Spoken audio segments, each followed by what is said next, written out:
Radio जयघोष के कार्यक्रम कला यात्रा में आप सभी दर्शकों का और हमारे रेडियो के प्रिय श्रोताओं का हार्दिक अभिनंदन करता हूं। मैं जेपी पांडे।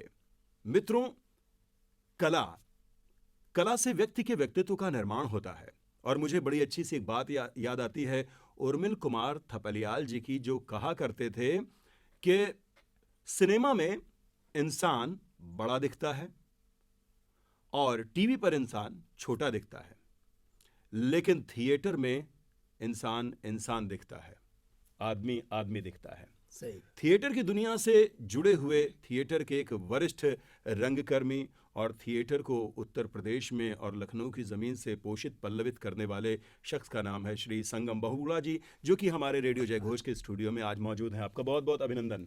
नमस्कार सर, ये जो थिएटर है, रंगमंच है, बच्चों को बहुत आकर्षित करता है क्योंकि उन्हें सीधा सीधा ऐसा लगता है कि हम इस विद्या को सीखने के बाद फिल्मी दुनिया में जा सकते हैं, ग्लैमर की लाइफ जी सकते हैं और एक बड़ी खुशहाल ज़िंदगी जी सकते हैं। दुनिया में हमारा नाम होगा, चमकते सितारे बन जाएंगे।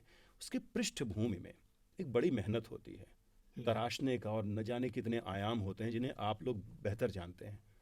कुछ उन्हीं बिंदुओं पर प्रकाश डालते हुए आज की बात की शुरुआत करना चाहेंगे। देखिए, फिल्म जो है वो एक तरह का ग्लैमर है जी, और उसमें पैसा भी बहुत है। लेकिन हम जो ये ग्लैमर देखते हैं ना, ये ग्लैमर केवल फिल्म में नहीं है, हर क्षेत्र में है, लेकिन वो बड़े हाई लेवल पर है। अब फिल्म में भी जो हाई लेवल पे लोग हैं जी, वो लोग उन्हीं का अनुसरण करते हैं और उन्हीं को जो है चाहते हैं कि हम उस लेवल पर पहुंचे। वो अनुसरण सिर्फ हाई लेवल के लोगों का हाई होता है। लेवल के लोगों का करते हैं, लेकिन वो ये नहीं जानते कि जो नीचे छोटे छोटे कलाकार हैं जो उसमें फिलर्स का काम कर रहे हैं, उनकी क्या प्रॉब्लम है। उनकी बहुत बड़ी प्रॉब्लम्स होती है और इसी वजह से आज का युवा जो है वो फिल्म में इसलिए जाना चाहता है कि उसको केवल ऊपर की परत दिखाई देती है, वो नीचे की तरफ ध्यान नहीं देता। जब वो उसके अंदर जाता है तब उसको एहसास होता है कि अरे मैं शायद गलत आ गया इस लाइन में। तो फिल्म, अच्छा, अब फिल्म का क्या है, फिल्म वाले भी ये कहते हैं कि भाई अगर आपने थिएटर किया है तब आप यहाँ आइए, हमारे पास काम करने के लिए आइए। तो ये एक इस तरह का वो है आजकल के युवाओं में कि उनका क्रेज इसीलिए थिएटर की तरफ है कि उन्हें फिल्मों में जाना है। तो क्या थिएटर करने वाला हर कलाकार फिल्मों में जाके सफल हो ही जाता है? नहीं, हर कलाकार क्यों, मैं समझता हूँ 98% लोग नहीं सफल हो पाते। अच्छा, 98% नहीं सफल हो पाते। हम जो देखते हैं फिल्म में, जो देखते हैं और जो थिएटर में है, उसमें बड़ा अंतर है। थिएटर में हम लाउड होते हैं, फिल्म में हम बिल्कुल नेचुरल करना, और ये उनका वो रहता है कि आप बिल्कुल नेचुरल करिए, नेचुरल। लेकिन जब हम थिएटर करते रहते हैं तो हमारे अंदर एक वो हो जाता है कि हम लाउड बोलने लगते हैं, हमारी आवाज आखिरी सीट तक जानी चाहिए। हाँ, स्टेज तक जानी चाहिए। तो वहाँ पे वो लोग सक्सेस नहीं हो पाते।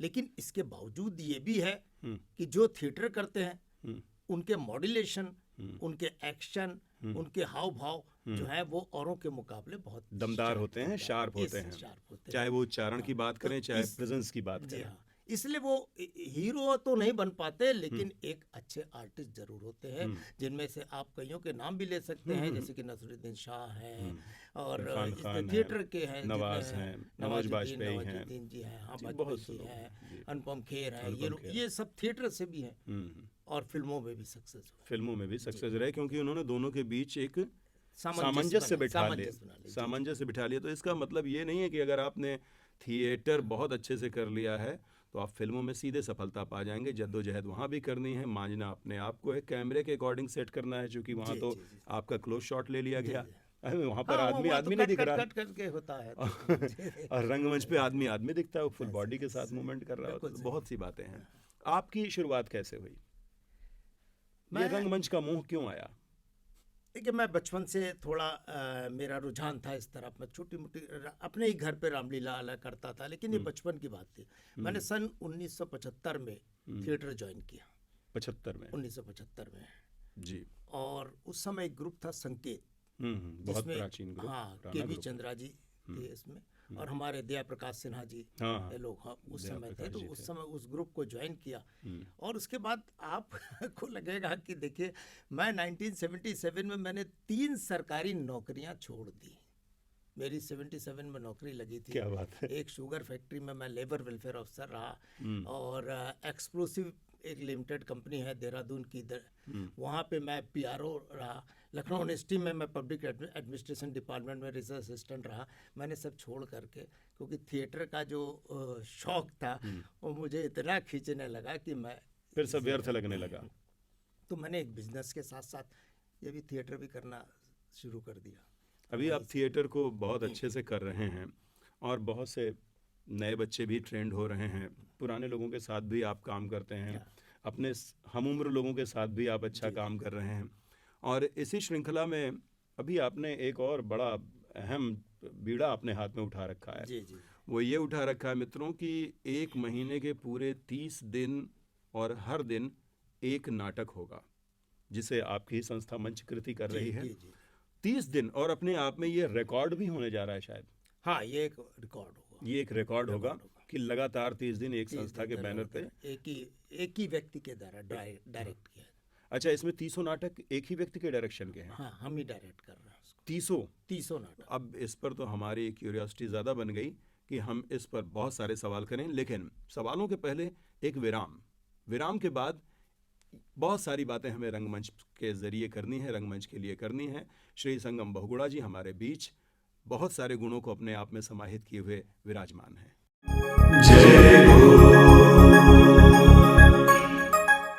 विराम के बाद एक बार फिर से स्वागत करता हूं मैं जेपी पांडे कार्यक्रम कला यात्रा में, और हमारे बीच हैं श्री संगम बहुगुणा जी, जो कि थिएटर के अंदर अपने आप को आहूत कर चुके हैं और इतने प्रतिभाओं को इन्होंने तराशा है, निकाला है, और उसी श्रृंखला में 30 नाटकों की एक आपने परिकल्पना की है और उसे 1 महीने पूरा करने का एक बृहद बीड़ा उठाया है।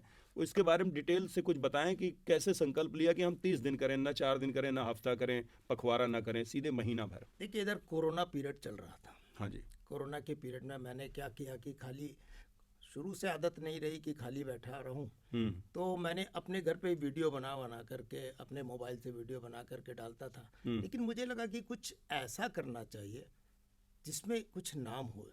मतलब पैसा सब कमाते हैं, पैसा सबके पास है, लेकिन नाम कमाना थोड़ा मुश्किल काम होता है। लेकिन सर, हम ये सुनते हैं कि पैसा थिएटर और थिएटर आर्टिस्ट के पास नहीं है। हाँ, थिएटर आर्टिस्ट का पैसा नहीं होता, बिल्कुल नहीं होता, और ये बिल्कुल फैक्ट है। लेकिन अगर मेहनत करे तो वो अपनी रोजी रोटी कमा सकता है थिएटर से भी, और हैं ऐसे उदाहरण हमारे सामने हैं कि जो लोग थिएटर से भी रोजी रोटी कमा रहे हैं। तो ये 30 दिन का कॉन्सेप्ट करने में, और आप अकेले 30 नाटक, 30 नाटक की रिहर्सल भी हमें लगता है कि सब चल ही रही होंगी लगातार। हम 15 मई से नाटक शुरू किया था, हमने रिहर्सल 15 मई से रिहर्सल शुरू है। रिहर्सल शुरू किया था, जिसमें हम सवेरे 9 बजे से लेकर रात के 12 बजे तक रिहर्सल करते रहे। तो ये आधे वर्ष तो आपके पूरे रिहर्सल में ही निकले। इधर 6-7 महीने से हम कहीं बाहर नहीं निकले, केवल रिहर्सल कर रहे हैं, और रिहर्सल के अलावा और कुछ नहीं कर रहे हैं। तो आपके पास ऐसा कौन सा ऊर्जा का संयंत्र है कि आप स्वयं को इतना ऊर्जावान रखते हैं कि 30 नाटकों के लिए आप अपनी भूमिकाओं में स्वयं? ऊर्जा कैसे आती मैं आपको बताऊं। मेरा एक शौक है, और जब आप अपने शौक को पूरा करते हैं ना, तो आपके अंदर अपने आप ऊर्जा आएगी। आपको अगर गाने का शौक है और आप बैठ जाएंगे तो आप 12-12 घंटे तक गा सकते हैं, क्योंकि वो आपका शौक है। आपका शौक है। और अगर आप उसको व्यवसाय की तरह लेंगे तो शायद हो सकता है उतना ना कर पाए। लेकिन पैशन जो होता है वो आपको अपने आप अंदर से ऊर्जा देता। तो ये नाटकों को करने का जो आपके अंदर प्रबल इच्छा शक्ति है, उसका अर्थ सिर्फ व्यवसायीकरण बिल्कुल नहीं है, वो आपकी अपनी उसका आपका कंफर्ट जोन है, आपको उसमें चाहत है, लगन है वो विदा करने के लिए, इसलिए उसमें कहीं भी। और मैंने देखिए इसमें क्या किया कि मैंने मूल हिंदी के नाटक लिए 30 नाटक, और 30 नाटक जो है वो हास्य से परिपूर्ण है। ये सारी बात मैं पूछता, लेकिन अब आप मुझे क्रमबद्ध तरीके से यही बताएं कि 30 नाटक में 30 नाटकों के प्रकार क्या हैं? सभी हास्य हैं? सब हास्य, 30 नाटक हास्य नाटक। और 30 नाटकों के निर्देशक आप हैं? 30 नाटकों के निर्देशक मैं ही हूँ। और इन 300 नाटकों में कार्य करने वाले जो बहुत सारे बच्चे होंगे, लोग होंगे, कलाकार होंगे, स्त्री पुरुष सभी होंगे, जी जी। तो ये सब में अलग अलग टीम है या कहीं के कलाकार फिर किसी दूसरे नाटक में भी जुड़ रहे हैं? देखिए 25-30 लोग तो हमारे अपने ही ग्रुप के लोग हैं। अच्छा। उसके अलावा हमारे लखनऊ के सारे आर्टिस्ट लखनऊ से ही हैं। तो अब वो और कई आर्टिस्ट ऐसे हैं जो कि 8-8 9-9 प्ले में काम कर रहे हैं। कई आर्टिस्ट ऐसे हैं जो 8-8 9-9 प्ले में हैं। काम कर रहे हैं। उनका कैपेबिलिटी थी उनके अंदर कि हाँ कर हम करेंगे, हमें याद रहेगा इतने डायलॉग्स। सबसे कठिन काम होता है डायलॉग याद करना और सही जगह पे उसे, और वो इतने समय से करते आ रहे हैं तो इसलिए उनको वो प्रॉब्लम नहीं आ रही है। और हमने ग्रुप्स बना रखे हैं इसके। अच्छा। 5-6 ग्रुप बना रखे हैं। 5-6 ग्रुप बना रखे हैं। इस अब हम जिस समय हम बाहर निकलते हैं, जैसे आज हम यहाँ आ गए, ठीक है, तो हमारी रिहर्सल चल रही है। तो उस समय कौन वहाँ देख रहा? उस समय हमने अपने असिस्टेंट रखे हैं। आपने ग्रुप बनाए हैं 5 और 5 ग्रुप का नेतृत्व करने वाले कोई 5 लोग और 5 लोगों को रखा उनको। अब वो लोग उसको देखते रहते हैं। हम क्या करते हैं, हम पहले सेट डिज़ाइन करते हैं। सेट डिज़ाइन करने के बाद रिहर्सल शुरू करते हैं। उसके बाद हम उसकी पूरी ब्लॉकिंग करा देते हैं। ब्लॉकिंग करने के बाद फिर हम उनको असिस्टेंट को दे देते हैं, भाई अब रिहर्सल आप कराओ, क्योंकि याद कराने का काम हम नहीं कर पाएंगे। आप ब्लॉकिंग कर दिए और पूरे सेट का पूरा खाका तैयार कर दिया। उसके बाद फिनिशिंग के टाइम पे फिर हम उसको फिर पूरा ये है। थोड़ा सा उन लोगों के लिए हम चाहेंगे कि आप बता दें कि ये ब्लॉकिंग क्या होती है, जो बिल्कुल नए लोग हैं या हमारे सामने बच्चे ये बैठे हुए हैं थिएटर से जुड़े हुए, इन्हें नहीं पता होगा कि क्या ब्लॉकिंग, देखिए उससे थोड़ा सा समझाएं। हाँ, मैं इसको ब्लॉकिंग ये होता है, जैसे आप और हम बात कर रहे हैं। हाँ जी। बैठे हुए यहीं पे बैठे हुए हैं, बात कर रहे हैं। अगर हम 1 घंटा 1.5 घंटा ऐसी ही बात करते रहेंगे तो हमारे जो श्रोता हैं या हमारे दर्शक हैं वो बोर हो जाएंगे। अब हमने आपको खड़ा किया, आप उधर गए, हम इधर से आए और हमने आपस में बात करी, हम इधर बैठ गए, तो वो मोनोटोनी को जो है उसको तोड़ता है। अब ब्लॉकिंग करते हैं तो उसमें एक चीज़ होती है, जैसे 6, 7, 8 लोग हैं प्ले में, 8 लोग हैं, 10 लोग हैं, तो एक दूसरे को मतलब जो है इस तरह से जब हम स्टेज में करते हैं ना, तो दर्शक तो हमारे सामने बैठा, दर्शक सामने बैठा।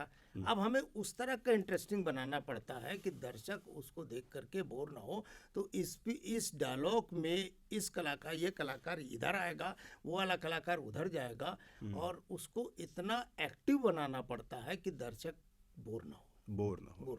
तो इस को तोड़ने के लिए कि जो एक रूपता बनी रहती है कि एक ही जगह बैठे हुए हैं, तो उसको तोड़ने के लिए और संभवतः डायलॉग्स में भी कुछ करने का मौका वैसे 5 आदमी बैठ करके डायलॉग बोल सकते हैं, लेकिन वो इतना मोनोटोनस हो जाएगा कि पब्लिक बोर हो जाएगी। तो ये मतलब एक नपातुला होता है कि हमें लगता है कि वो बोलते हुए उधर जा रहा है, तो क्या निष्प्रयोज्य जा रहा है, मगर ये पूर्व निर्धारित होता है कि उसे उधर जाना है। निर्धारित होता है कि इसको यहाँ जाना है, उसको वहाँ जाना है। थिएटर में इसी को डिसिप्लिन कहते हैं।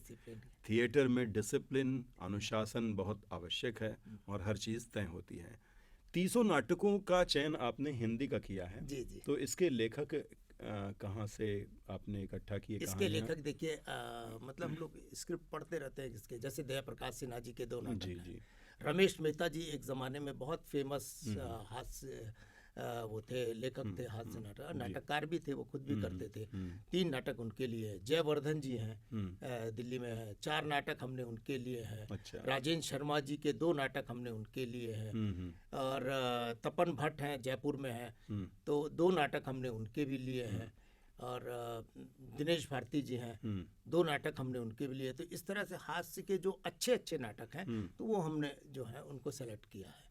कई नाटक ऐसे थे जिनको हमने शुरू भी किया, लेकिन हमको लगा नहीं ये स्तरीय नहीं है, तो उसको हमने फिर हटा दिया, छोड़ दिया। अपने नाटकों के चयन में आप क्या देखते हैं? जैसे अभी आपने कहा कि स्तरीय नहीं है, इस तरह का मतलब देखिए द्व्यर्थी संवाद नहीं होने चाहिए। दूसरा ये था कि कुछ हल्के से होते हैं, जैसे हम मिमिक्री कर रहे हैं। मैं कॉमेडी में मिमिक्री को नहीं हम पता लगा हम दौड़ रहे हैं, धड़ से गिर गए, तो ये कॉमेडी नहीं हुई, ये कॉमेडी नहीं हुई इसमें। तो इसलिए कॉमेडी ऐसी साफ सुथरी जो स्टोरी भी हो, जिसको आप देख लें, आपको इंटरेस्ट हो, अच्छा अभी इसके बाद क्या होगा, अब इसके बाद क्या होगा, तो वो जो क्यूरियोसिटी बनाए हुए हैं वो आपको बैठने के लिए बाध्य करता है। ये यानी हास्य को बनाए रखने में जो चीजें सच में जरूरी यौगिक हैं, जी उन सारे अवयवों का प्रयोग करना आवश्यक है। हाँ, स्टोरी बेस्ड कॉमेडी। हम ये नहीं दिखा सकते केले छिलका पड़ा गिरा और हंस लो, हाँ हाँ हाँ हाँ, हाँ, ऐसा नहीं होना वो चाहिए। स्टैंड अप कॉमेडी टाइप की हो जाती है। जी जी। वो अलग चीज हो गई और ये अलग हो गया। और क्या खास बताना चाहेंगे आपके इस 30 नाटकों की श्रृंखला में क्या क्या चैलेंजेस आपको फेस करने पड़े, और आगे अभी आपके ऊपर जब तक ये हो नहीं जाता, इसकी कब से आप कर रहे हैं हमने प्रस्तुतियाँ? 15 मई की डेट है, 15 मई से शुरू किया था। प्रस्तुति कब से होगी? और प्रस्तुति होगी इसकी 3 फरवरी से और 4 मार्च 2023 तक। 3 फरवरी से 4 मार्च 2023 तक लगातार। और ये होंगे कहाँ नाटक? ही कहाँ? यही संगीत नाटक अकेडमी के संत गाडगे जी महाराज प्रेक्षागृह में होंगे। तो 30 दिन आपने 30 दिन होंगे और 6:45 का इसका समय भी है। और पहले दिन सबसे बड़े हमारे सौभाग्य की बात है कि गवर्नर साहब आ रही हैं। वाह, ये बड़ी अच्छी बात है कि हमारी जो गवर्नर साहिबा हैं वो अरे अभी हमारी कोशिश है कि हमारे मुख्यमंत्री जी भी आए, क्योंकि ये एक छोटा काम नहीं है। वैसे बड़ा काम मुझे ऐसा नहीं लगता कि मैंने बहुत बड़ा काम करने जा रहा हूँ, लेकिन फिर भी है मतलब 30 दिन तक लगातार करना। और इसके लिए मैं ईश्वर को भी धन्यवाद दूंगा कि वो हमारे मतलब जो है मदद करता जा रहा है। अभी तक हमको कहीं से किसी भी तरह की कोई फाइनेंशियल वो नहीं मिली, लेकिन लोगों ने हमको सपोर्ट देना शुरू किया है। तो इसमें आपके सहयोगी गण भी होंगे, बहुत सारे मित्र गण जो आपके हम उम्र होंगे और आपका, हाँ भाई संगम जी आप करिए और हम आपकी मदद कर रहे हैं, साथ हैं आपके। यहाँ से भी नहीं, बाहर से भी हमारे फॉरेन कंट्री के भी जो कुछ लोग हैं, थोड़ा बहुत उन्होंने भी डोनेशन, हमने डोनेशन सिस्टम शुरू किया कि आप भाई डोनेशन दीजिए। लोगों ने दिया है, दे रहे हैं। अभी देखिए कब तक इधर वो हो पाता है, कितना हो पाता है। कोशिश हमारी यही है। और सबसे बड़ी अच्छी बात यह है कि हमारे आर्टिस्ट भी पूरा कोऑपरेट कर रहे हैं, सब पूरा कोऑपरेट कर रहे हैं। और टाइमिंग बंधा हुआ है सबका, जैसे 9 से 11 बजे तक, 11 बजे के बाद फिर 2-3 घंटे का टाइम बंधा हुआ। एक रिहर्सल खत्म होता है, फिर दूसरी टीम आती है, दूसरे का रिहर्सल होता है, तीसरी टीम आती है, तीसरे खत्म होता है, चौथी टीम आती है। मतलब ये सब सुव्यवस्थित तरीके से कर रहे हैं, इसलिए सरलता है, टीम गठित कर रखी है, ये बात है, लोगों का सहयोग है, कलाकारों का भी डेडिकेशन है।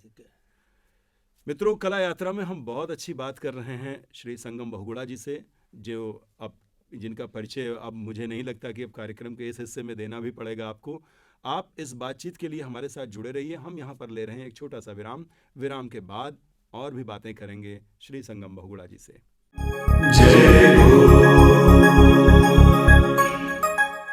कार्यक्रम कला यात्रा में एक बार पुनः हम आपका स्वागत करते हैं, हमारे सभी दर्शकों का और हमारे रेडियो के सभी श्रोताओं का, जो रेडियो जयघोष के साथ अपना स्नेह और प्यार बनाए रखते हैं। हमारा भी प्रयास रहता है कि इस नववर्ष में कुछ हम आपके लिए और अच्छा करें। और आज हमारे बीच हैं रंगकर्मी और नाटकों के बहुत अच्छे अनुभवी, एक अच्छे कलाकार, एक अच्छे डायरेक्टर, एक अच्छे एक्टर, श्री संगम बहुगुणा जी, जिन्होंने बहुत सारे आयाम को थिएटर में रह के सीखा है। चूँकि थिएटर में मुख सज्जा भी है, थिएटर में रंगदीपन भी है, थिएटर में सेट डिज़ाइनिंग भी है, और थिएटर के बहुत से आयाम होते हैं। उन सभी पर काम करते हुए 30 टीम को करते हुए 30 नाटकों को, 30 लेखकों को, इतनी बड़ी टीम और लगातार 30 दिन, तो ये नाटकों का समय क्या होगा सर? नाटकों का समय है 6:45 पे हम शुरू करेंगे। 6:45 पर, चूँकि अभी तो सर्दियाँ बहुत है, लेकिन जब आप शुरू कर रहे हैं फरवरी से, उस समय मौसम सुधर चुका होगा, गुनगुनी सी ठंडक के साथ आप पूरे गर्मी का सफ़र तय करेंगे। जी। नाटक ज़्यादातर सब 1.25 घंटे से 1.5 घंटा, 1 घंटा 45 मिनट तक के हैं। तो 6:45 का टाइम रखा है ताकि लोग अपने घर भी आसानी, मतलब 8:30 बजे तक चले जाएं। तो और सभी नाटक हास्य हैं, इसलिए, और हास्य वो भी समृद्ध हास्य हैं जिसमें ओछापन नहीं है, जिसमें आप घर परिवार के साथ देख सकते हैं। तो मेरा तो यही कहना है कि मंच कृति के इस प्रस्तुति को, जो कि 30 दिन होने वाला है, तो आप क्यों सिनेमा हॉल में जा करके इधर उधर की कहानियों को देख करके पैसा वेस्ट करें। इससे अच्छा है कि आप आदमी को आदमी के रूप में देखें, रंगमंच पर देखें। 1-2 नाटक तो ऐसे हैं कि जिसको देखने जब आप देखेंगे तो आपको लगेगा कि आप फिल्म देख रहे हैं। अच्छा, इतना इस तरह से मोल्ड किया है। हम चाहेंगे कि आप जो भी इस कार्यक्रम के अंतिम हिस्से में आप जो भी बताना चाहें उसे अवश्य बताएं, ताकि हमारे दर्शकों का जुड़ाव उससे हो और वो अधिक संख्या में पहुंचें। हम तो ये चाहते हैं कि आप लोग, मतलब हास्य नाटक है, चूंकि इसको देखने ज़रूर आए। और आप, हम कहते हैं ना कि मॉर्निंग में जाइए और ठहाके लगा करके हंसिए, तो वहाँ जाने की भी ज़रूरत नहीं पड़ेगी। जब आप प्रेक्षागृह में आएंगे तो आपको वैसे ही ठहाके लगाने के लिए मजबूर कर देंगे हम लोग, कि जो आपके लिए, स्वास्थ्य के लिए भी अच्छा रहता है। और मैं चाहूँगा कि रंगमंच में लोग रंगमंच को आए, जुड़ें। रंगमंच आपको एक कॉन्फिडेंस देता है। रंगमंच से जुड़ने के बाद अभी अभी मैंने कुछ एक और चीज़ शुरू करी है, थोड़ा सा मुझे लगता है जी। जैसे आप डिप्रेशन में हैं, अवसाद, एंजाइटी, हाँ, डिप्रेशन, आप हमारे साथ आइए, हमारे ग्रुप में आइए, और मैं आपको गारंटी दे रहा हूँ 1 महीने के अंदर आप डिप्रेशन से बाहर निकल आएंगे। तो अब ये क्या है, बिल्कुल बहुत अच्छी बात है कि आपको किसी साइकेट्रिस्ट के पास नहीं जाना है, किसी अन्य जगह दवा इलाज के लिए नहीं जाना है, सिर्फ अच्छे एनवायरनमेंट की आवश्यकता है, और वो एनवायरनमेंट प्रदान करता है मंचकृति अपने माध्यम से। बहुत अच्छी लगी बातें। अब चलते चलते हम आपसे यही चाहेंगे कि हमारे नौजवानों को एक 9 वर्ष के इस उपलक्ष्य में कुछ संदेश देते हुए, उन्हें 9 वर्ष की शुभकामना देते हुए आज के इस कार्यक्रम को हम विराम दें यहाँ पर। जी, मैं आप सब लोगों को 9 वर्ष की बहुत बहुत शुभकामनाएं देता हूं। और एक बात मैं आप लोगों से कहना चाहता हूं, अगर आप कोई काम ठान लें तो उसमें पीछे हटने की कोई ज़रूरत नहीं है।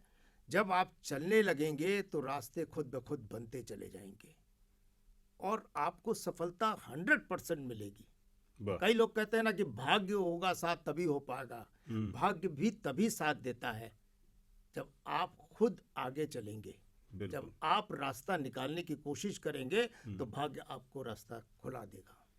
कहते थे कि सिकंदर के हाथ में भाग्य की रेखा नहीं थी, तो उसने तलवार से काट के बनाया था कि ये मेरी भाग्य की रेखा है, मेरा भाग्य कौन बनाएगा, मैं स्वयं बनाता हूँ। सही है। तो ये मेहनत करिए तो सब कुछ मिल जाएगा, सब कुछ मिलेगा। बिल्कुल, चूंकि बिना मेहनत किए शेर के मुख में भी मृग प्रवेश नहीं करता है, ये हम सभी जानते हैं। सही बात। उसके लिए करना पड़ेगा और पुरुषार्थ करने की आवश्यकता होगी। बहुत अच्छा लगा आपके साथ बातचीत करके। आपने रेडियो जयघोष में इतना समय दिया, तो हम संस्कृति विभाग उत्तर प्रदेश और रेडियो जयघोष के माध्यम से आपको धन्यवाद ज्ञापित करते हैं। और आपका भी आने वाला ये जो वर्ष है, जो नया वर्ष आ चुका है, ये इसका हर पल आनंददायक हो, उन्नति वाला हो, सौहार्द वाला हो। इसी कामना के साथ जेपी पांडे कार्यक्रम कला यात्रा से आपसे लेता है अनुमति। फिर होगी मुलाकात। नमस्कार।